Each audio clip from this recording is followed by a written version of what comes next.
जय माता दी। नमस्कार दोस्तों, स्वागत है आप सभी का हमारे YouTube चैनल लक्ष्मी शर्मा की कहानियां पर। ओम नमः भगवते वासुदेवाय नमः। प्यारे भक्तगणों, आज आप श्रवण करेंगे श्रीमद् भगवत गीता पाठ 8वां अध्याय महात्म्य सहित अक्षर ब्रह्म योग। यह अध्याय संक्षेप में कुछ महत्वपूर्ण शब्दों और अवधारणाओं का वर्णन करता है, जिनका उपनिषदों में विस्तार से उल्लेख किया गया है। इसमें यह वर्णन भी किया गया है कि मृत्यु के पश्चात आत्मा के गंतव्यों का निर्धारण किस प्रकार से होता है। देह का त्याग करते समय यदि हम भगवान का स्मरण करते हैं, तब हम निश्चित रूप से उसे पा लेंगे। इसलिए अपने दैनिक कार्य को संपन्न करने के साथ साथ हमें सदैव उसकी विशेषताओं, गुणों और दिव्य लीलाओं का चिंतन करना चाहिए। जब हम अनन्य भक्ति से अपने मन को भगवान में पूर्णतया तल्लीन कर लेते हैं, तब हम भौतिक आयामों से परे आध्यात्मिक क्षेत्र में प्रवेश करते हैं। तत्पश्चात इस अध्याय में भौतिक क्षेत्र में स्थित कुछ लोगों की चर्चा की गई है। इसमें बताया गया है कि सृष्टि के चक्र में ये लोक और पर निवास करने वाले असंख्य प्राणी कैसे इनमें प्रकट होते हैं और प्रलय के समय पुनः अव्यक्त हो जाते हैं। किंतु इस व्यक्त और अव्यक्त सृष्टि से परे भगवान का दिव्य लोक है। वे जो प्रकाश के मार्ग का अनुसरण करते हैं, वे अंततः दिव्य लोक में पहुंचते हैं और फिर कभी नश्वर संसार में लौटकर नहीं आते। जबकि अंधकार के मार्ग का अनुसरण करने वाले लोग जन्म, रोग, बुढ़ापे और मृत्यु के अनंत चक्रों में देहांतरण करते रहते हैं। अर्जुन ने कहा, हे भगवान, ब्रह्म क्या है, अध्यात्म क्या है और कर्म क्या है? अधिभूत को क्या कहते हैं और अधिदेव किसे कहते हैं? हे मधुसूदन, अधियज्ञ कौन है और यह अधियज्ञ शरीर में कैसे रहता है? हे कृष्ण, दृढ़ मन से आपकी भक्ति में लीन रहने वाले मृत्यु के समय आपको कैसे जान पाते हैं? परम कृपालु भगवान ने कहा, परम अविनाशी सत्ता को ब्रह्म कहा जाता है।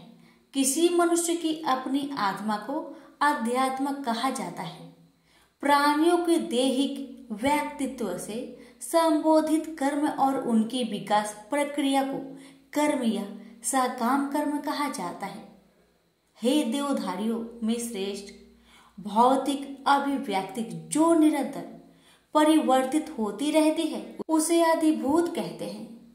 भगवान का विश्व रूप जो इस सृष्टि में देवताओं पर भी शासन करता है, उसे अधिदेव कहते हैं। सभी प्राणियों के हृदय में स्थित मैं परमात्मा अधियज्ञ या सभी यज्ञों का स्वामी कहलाता हूँ।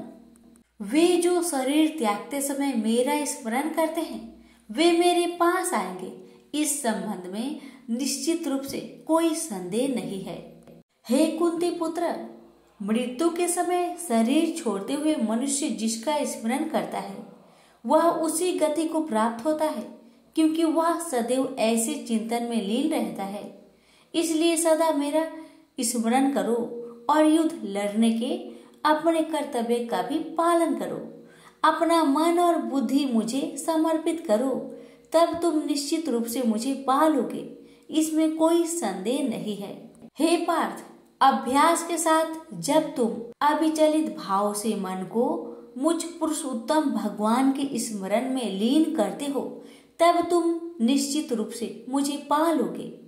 भगवान सर्वज्ञ, आदि पुरुष, नियंता, सूक्ष्म से सूक्ष्मतम, सबका पालक, अज्ञानता के सभी अंधकारों से परे और सूर्य से अधिक तेजवान है और अचिंतनीय दिव्य स्वरूप के स्वामी है।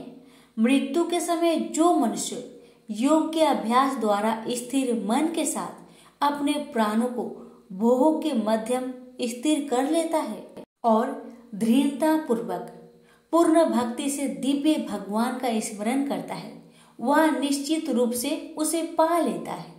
वेदों के ज्ञाता उसका वर्णन अविनाशी के रूप में करते हैं।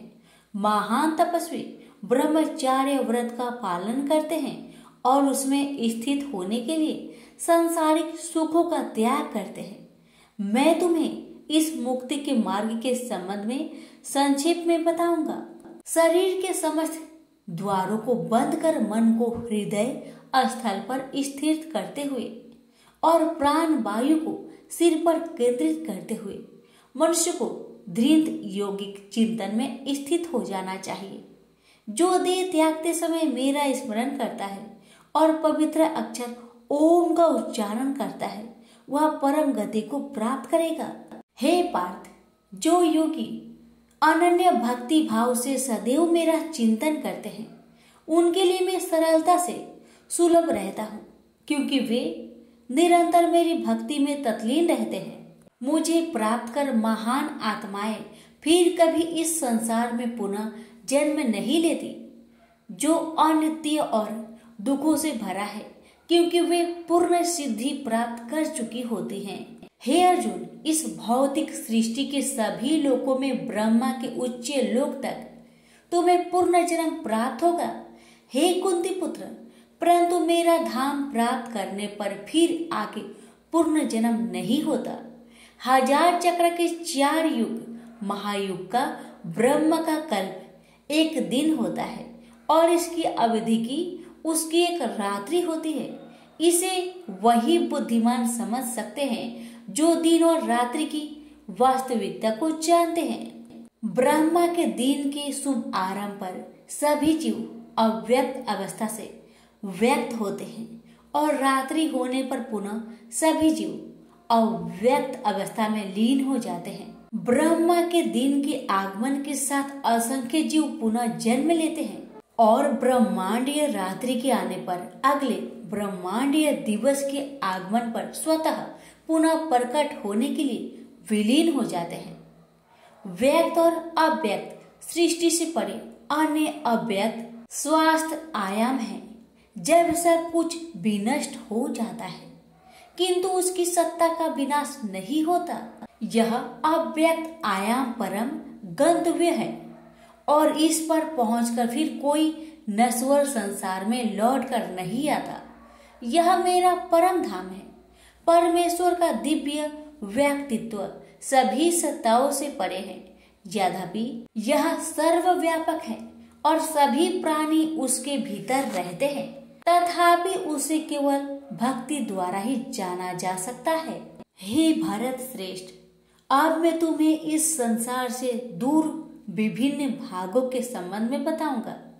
इनमें से एक मार्ग मुक्ति की ओर ले जाने वाला है और दूसरा पूर्ण जन्म की ओर ले जाता है। वे जो पर ब्रह्मा को जानते हैं और जो उन 6 मासों में जब सूर्य उत्तर दिशा में रहता है, चंद्रमा के शुक्ल पक्ष की रात्रि और दिन के शुभ लक्षण में देह त्याग करते हैं, वे परम गत व्यक्ति को प्राप्त करते हैं। वैदिक कर्म कांडों का प्लान करने वाले साधक चंद्रमा के कृष्ण पक्ष की रात्रि में धुएं के समय जब सूर्य दक्षिणायन में रहता है 6 माह के भीतर मृत्यु को प्राप्त होते हैं। वे स्वर्ग लोक को प्राप्त करते हैं। स्वर्ग के सुख भोगने के पश्चात वे पुनः धरती पर लौट कर आते हैं। प्रकाश और अंधकार के ये दोनों पक्ष संसार में सदा विद्यमान रहते हैं। प्रकाश का मार्ग मुक्ति की ओर तथा अंधकार का मार्ग पूर्ण जन्म की ओर ले जाता है। ये पार्थ, जो योगी इन दोनों मार्ग का रहस्य जानते हैं वे कभी मोहित नहीं होते, इसलिए वे सदैव योग में स्थिर रहते हैं। हे योगी, इस रहस्य को जान लेते हैं। वे विधि पैमान तपस्या यज्ञों के अनुष्ठान और दान से प्राप्त होने वाले फलों से परे और अधिक लाभ प्राप्त करते हैं। ऐसे योगियों को भगवान का परम धाम प्राप्त होता है। प्रेम से बोलिए श्री कृष्ण भगवान की जय। भगवान शिव कहते हैं, देवी अब 8वें अध्याय का महात्म्य सुनो। उसके सुनने से तुम्हें बड़ी प्रसन्नता होगी। लक्ष्मी जी के पूछने पर भगवान विष्णु ने उन्हें इस प्रकार अष्टम अध्याय का महात्म्य बतलाया। दक्षिण में आमदर्कपुर नामक एक प्रसिद्ध नगर है। वहां भाव शर्मा नामक एक ब्राह्मण रहता था, जिसने वेश्या को पत्नी बनाकर रखा था। वह मांस खाता, मदिरा पीता, श्रेष्ठ पुरुषों का धन चुराता, पराई स्त्री से व्यभिचार करता और शिकार खेलने में दिलचस्पी रखता था। वह बड़े भयानक स्वभाव का था और मन में बड़े बड़े हौसले रखता था। एक दिन मदिरा पीने वालों का समाज जुटा था। उसमें भाव शर्मा ने भरपेट तारी पी, खूब गलित कर उसे चढ़ाया। अतः अजीर्ण से अत्यंत पीड़ित होकर वह परमात्मा कालवश मर गया और बहुत बड़ा तार का वृक्ष हुआ। उसकी घनी और ठंडी छाया का आश्रय लेकर ब्रह्म राक्षस भाव को प्राप्त हुआ। कोई पति पत्नी वहां रहा करते थे। उसके पूर्व जन्म की घटना इस प्रकार है। एक कुशीबल नामक ब्राह्मण था, जो वेदांग के तत्वों का ज्ञाता, संपूर्ण शास्त्रों के अर्थ का विशेषज्ञ और सदाचारी था। उसकी स्त्री का नाम कुमति था। वह बड़े खोटे विचार की थी। वह ब्राह्मण विद्वान होने पर भी अत्यंत लोभवश अपनी स्त्री के साथ प्रतिदिन भैंस, काल पुरुष और घोड़े आदि बड़े दानों को ग्रहण किया करता था, परंतु दूसरे ब्राह्मणों को दान में मिली हुई कौड़ी भी नहीं देता था। वे ही दोनों पति पत्नी कालवश मृत्यु को प्राप्त होकर ब्रह्म राक्षस हुए। वे भूख और प्यास से पीड़ित हो इस पृथ्वी पर घूमते हुए उसी तार वृक्ष के पास आए और उसके मूल भाग में विश्राम करने लगे। इसके बाद पत्नी ने पति से पूछा, हे नाथ, हम लोगों का यह महान दुख कैसे दूर होगा तथा इस ब्रह्म राक्षस योनि से किस प्रकार हम दोनों की मुक्ति होगी? तब उस ब्राह्मण ने कहा, ब्रह्म विद्या के उपदेश, आध्यात्मिक तत्व के विचार और कर्म विधि के ज्ञान बिना किस प्रकार संकट से छुटकारा मिल सकता है? यह सुनकर पत्नी ने पूछा कि तत् ब्रह्मा की मध्यात्मा की कर्म पुरुषोत्तम वह ब्रह्म क्या है, अध्यात्म क्या है और कर्म कौन सा है? उसकी पत्नी के इतना कहते ही जो आश्चर्य घटना घटित हुई उसको सुनो। उपयुक्त वाक्य गीता के 8वें अध्याय का श्लोक था। उसके श्रवण से वह वृक्ष उस समय तार के रूप को त्याग कर भाव शर्मा नामक ब्राह्मण हो गया।